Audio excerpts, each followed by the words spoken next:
Guys, we are gathered here for the most highly requested deck in my damn channel. Everyone keeps asking about this amazing deck. You know what? Show them what it is, man. Tell them who you are and what it is.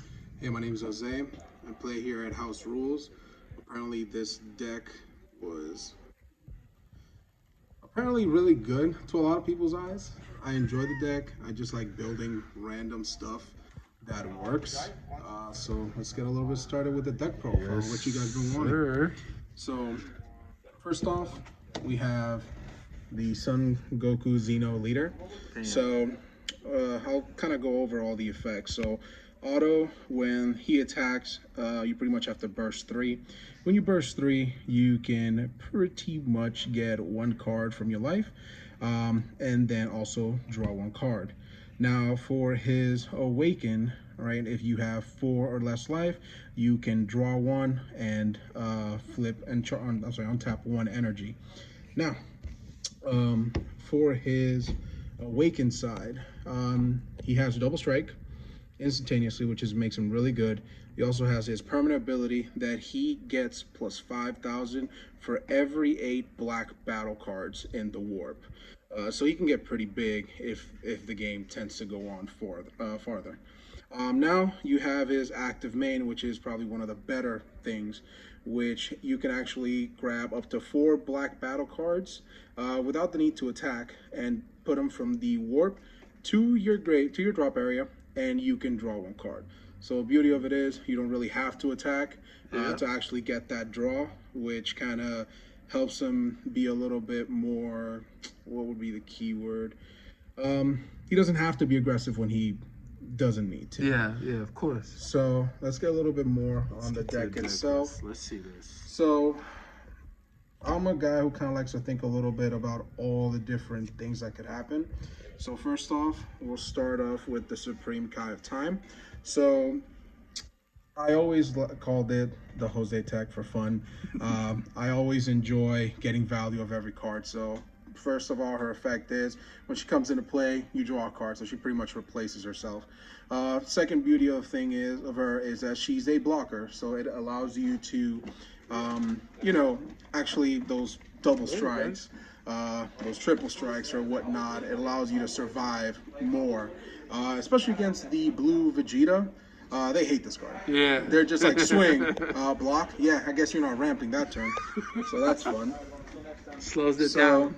Later, man. Next up, this is a Xeno Goku deck, right?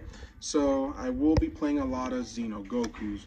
So back then when I was running the other deck, I ran it at 3. This is a complete different build, so you might see a couple ratios off. Pretty much standard, negates, comes into play, and you'll see evolved targets for later during the game. Now, beauty of this card as well is that he is a power burst target. So if you want, you can literally pay 1 or take a life, negate it with power burst, grab this card, negate again. 2 negates. So you could do 2 negates in a turn if you set it up right. So next up, we have our black super combos. Pretty much. Ooh, nice. Put 1 at the bottom, draw 2, pretty standard. We already kind of know what this all does. Now, for one of my first overwhelm targets, we have Vegeta Revived Ravager. The deck itself, I notice I'm built it more overwhelm based over the Vegex engine because I just don't want to play that engine. So this actually allows you to fuel your graveyard a lot faster. So you don't have to really worry about having to attack on your unawakened side to fill it up. Not to mention as well, it is a critical. So it tends to pretty much scare off a lot of people, and it's a great turn 1 play. So I run 4 of him just because I want to see him. Now, another evolved target is my Son Goku Dimensional Defender. A lot of people don't know what this card does. It's actually... What is this? Yeah, it's from Assault of Saiyans. This card actually is of Overwhelm 3, so it could also be a nice turn 1 play if you'd like, or even just a nice cheap play. Now, this does help me self-awaken in the case if I ever, need to, even though if the leader does it by itself. But this allows me to, first of all, play him for 1, overwhelm 3. When it attacks, I could take a life, and then I could grab up to 2 black battle cards from my warp and put them back into the drop area. So you could actually fuel again for the next turn in case.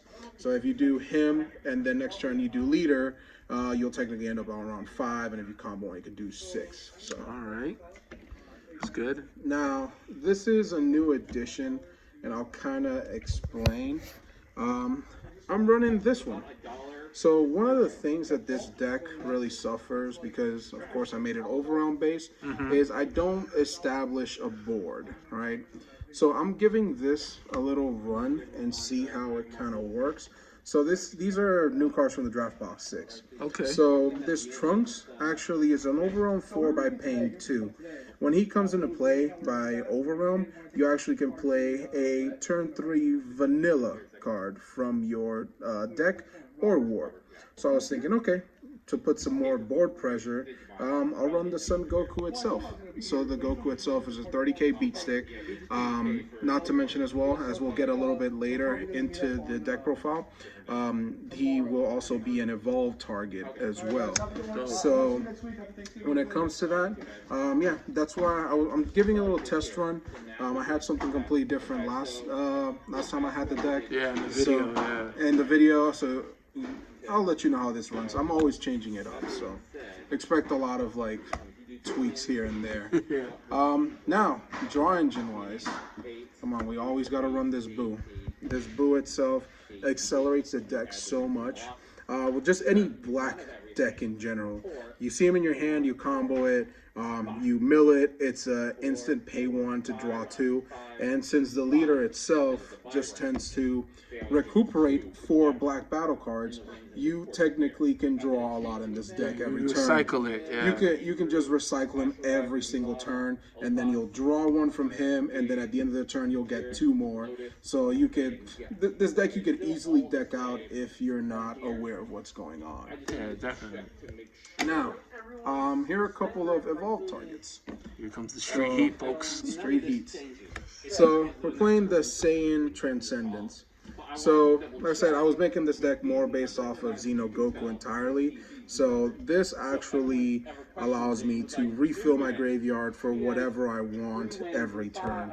So you can only imagine with the leader himself, you grab 4 cards, add him back from the drop area, from the warp area to your drop, and then you can activate his ability, and then you can actually grab 4 more black battle cards from the actual warp and put them to the drop area. So every turn easily you can refill for overwhelm targets with ease, the greatest of ease. Facts. So, and not to mention he's a double striker. Now, as you saw from the other video, I misread the card. I thought he comes out on turn 3, but my dumb ass, it says if you have 3 or less energy, you can't play this card. So technically speaking, he's a turn 4 play. So he's not as busted as I thought it is, but he is still a very nice evolved target for any Xeno Goku that's energy cost 3 or less. So it allows you to, it allows your negate Gokus to have something so they're not completely useless. The turn 3s, if you want to put pressure, you can literally swing with a turn 3 and play this one on top, and then you could attack again, because as it's a Xeno evolve, it actually comes inactive. So you get a double strike. And that's pretty much one of the things that I enjoy about this one. Nice.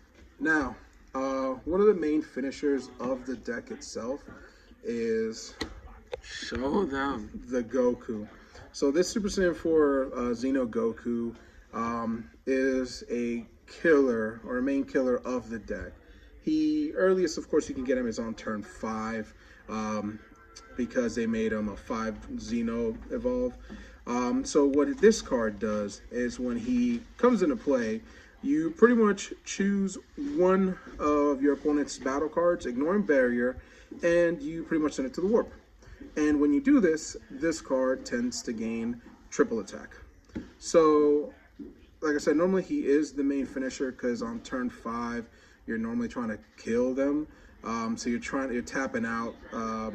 It's normally really hard to stop a triple strike. Triple attack double strike. Oh yeah. A lot of Now, pressure. not to mention he's 30K as well.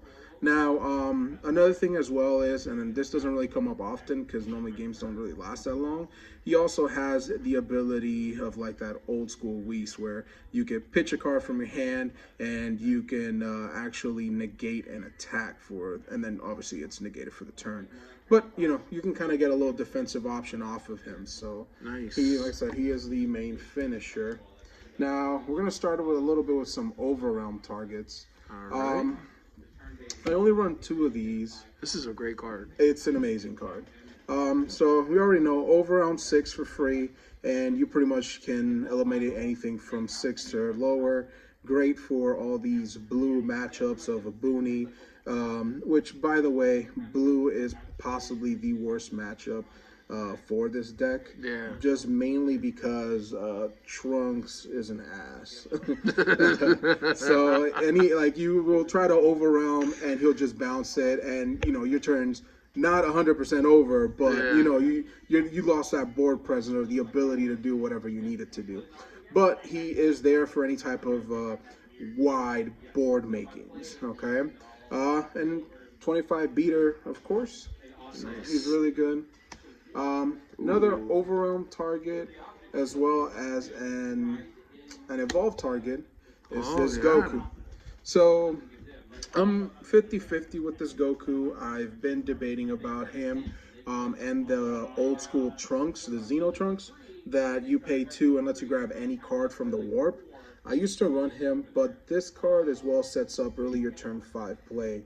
So if, let's say, for example, you warped this card or discarded it, you could literally play this guy for free, grab him. You can technically swing with this card, which is a 30K beat stick, then pay 5 to Zeno evolve, and then you remove something, and then you also have 3 more attacks. So that's why I kind of like him. Like I said, this is more based off of Xeno Goku in general. I really like theme decks. So that's the reason why I'm running him. Nice, Now, nice. I like it. Another couple of overall targets. I hate things with barrier, so I am running the SS4 Vegeta.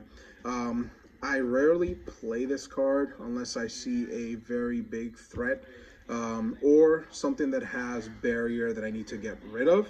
Not to mention as well that it rids the board of something, ignoring barrier. You also get to draw a card, so it technically replaces itself, which is a great thing. And you know, it pays two black. Nice. Now, one of the main beat stick is the SS4 Son Goku, no man on a mission. Man on a mission. So now, when it comes to this card in general, he's pretty much my favorite to play because he's just free, double strike, critical. Everybody hates when you drop this, and they have to stop it. If not, it's free real estate. When it comes to that, right? He is also an evolved target, so if you can literally play him for free, and then same thing, you can go into the triple attacker, double striker Goku, because he is also a evolved target. Now we have our unisons. This, I'm gonna tell you a little story because I have a love and hate relationship with this card. Why? Because it came from a starter deck? No. First off, I hate this card because I can never mill it, right? And whenever I mill it, right, too late. It's already too late. If I mill it like on the first turn, you know, it's a sign from the gods at this point. But the main thing is that happens with this card is just more like luck sack based. I always mill 3, and when I draw him. Or when I take a life, I see him. At one point, I literally activated Boo, pitched one of him, draw 2 cards, and drew him twice. Hey. I was just like, lit. Bullshit. I was like, this is some bullshit. I was like, I'm sick of this card. So I am actually in the process of trying other unisons. I was thinking maybe that Draft Box 6 Toa. I was also thinking of that new Mira. Because like she's good because she helps you control the board itself. Yeah. and she gains markers. Plus, she's a 20, so not a lot of cards can attack it. Yeah. The only downside of it is that it can only attack when it has 3 markers. Yeah. Versus this one, which you pitch and you technically can attack. So it gives you in a way board presence. Yeah, definitely. That's why I was thinking more of the mirror. The mirror itself, it can attack. I think when it has 2 markers, I can't 100% remember. I gotta 2 look or it more. up. I think it's like 2 or more. 3 or Yeah, more. it's like 2 or more. And the beauty of that card is that he also gets big, just like the leader. So I'll be playing around with those two, see which one I prefer more. But yeah, obviously the effect. Oh, Yeah, if you mill it and your leader's a Black Saiyan, he comes into play with a marker. You can pitch a card from your hand. He gets +2, and then he gets +1,000, so he becomes a 15. And of course, later in the game, if they don't put him in check, he could easily become a dual attacker with 25k. Definitely. And for negates, Strong. right? Power bursts, obviously. Definitely. Run 4 of him just because you could recycle your blockers. So if you want more blockers and value to draw, you could do that. If you want to get more of your negates, like you're that turn 1 Goku, you could also do that. So this card's just great. I need to get the new foiling ones with Khalifa. Yeah, pip it out. I'm a foil whore. Facts. And last but not least, the Negro Secret Ooh. Rare. I don't know about this card. Like, I enjoy the card, but sometimes I'll reach turn 5, and I'm just like, depending against the matchup itself, it's either, I won't say a dead card, but it's just not the right choice at the moment. But when you know that you're about to go for that like last swing, and you know that they wasted all their resources, in the sense of like negate wise, it's an amazing card. But to be honest, I've only probably dropped it once. Majority of the times either I mill it or I milled it, or I just don't really need it. But it's probably still the staple one to go with. Your other alternative, of course, could be the SS4 Gogeta. Yeah. But remember, it'll literally lock you out. They both have their great uses because Gogeta itself, you could literally just pay 5, play him, and rip 2 from their hand and eliminate 2, and you have a 40k triple strike, I believe. I can't remember off the top of my head. Yeah. Triple strike. And then when it comes to this guy, well, for this guy, you just pay 5, you play him, he stays, which is great. But yeah, besides like a couple mentions that I was thinking about the deck, Yeah. I was thinking about that new Demigra. Hell yeah. Like, I really like the card. It's just too expensive right now. Because it'll help out with the deck when it comes to board presence. Yeah. Overwhelm or Dark Overwhelm. Majority of Dark Overwhelm in this. Yeah, you're nuts By if you paying overround it. 2, yeah, you'll eliminate a card and draw a card. So it replaces itself, eliminates something. And the deck just recurs so much that, you could just play it every turn without a problem. I still would have to play around with some ratios. I think that I can't remember. I think it was anywhere from like 50 to 52 cards on the deck, which is kind of crazy for an overall deck. Yeah. But I kind of prefer consistency. Yeah, over definitely. having extra. But it could be played around with some ratios. But that's pretty much the deck profile. Hopefully you guys enjoyed it. Man. Like I said, I'll probably be updating it every so often. We have a little running joke where I literally brew a deck for a day, don't touch it for like 3 days, and next thing you know, it's like apparently really good. Yeah, man. You got that craftsmanship. Look at this craftsmanship. craftsmanship. But yeah, that's the profile. Thank you, King. Be with you, man. All right, you guys. All right, later. Later.